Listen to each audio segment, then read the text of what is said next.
how has having severe food allergies kind of affected your mental health? The mental health part really came more recently. The quick story is I almost died at a potluck. It was in 2017. Potlucks are scary for people with a lot of allergies. Make my grand announcement to let everyone know what my allergens are. I go to one of the safest things for a person with my allergies, which is cheese pizza. I like, mid bite, I'm like, this is so good, dude. Like, and then he goes, this is a family recipe, there's tree nuts in the crust. And I'm just like, oh my God. That's crazy. It's That's like I'm crazy. So I run off and grab my backpack and get like a bunch of Benadryls and take 3 or 4 Benadryls because I start freaking out. I run out to my car and I grab my EpiPen, which had been expired for 5 years.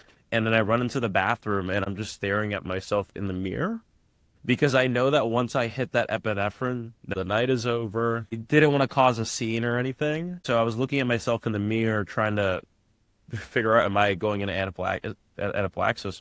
It started to happen and I went out and told everyone. I waited so long, which you shouldn't do. My throat really did close. I was choking. I used the EpiPen and I got a little relief, but not a ton.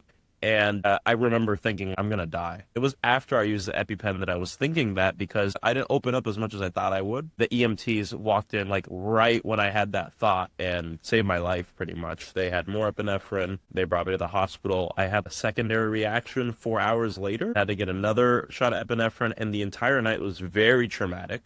I ended up developing some serious mental health issues, panic disorder, a lot of anxiety. I would have these kind of phantom pains when I'd eat because I'd think I was having an anaphylactic attack. So there was like 9 times in a year where I would call the ambulance while I was eating at like Chipotle, which doesn't have any of my allergens because I was convinced that I was dying. And so I developed an eating disorder and I lost a lot of weight and I stopped eating because I was scared of eating. That took a serious toll on my mental health. Honestly, I'm way better right now. I still struggled through it and still working through it, but it was very difficult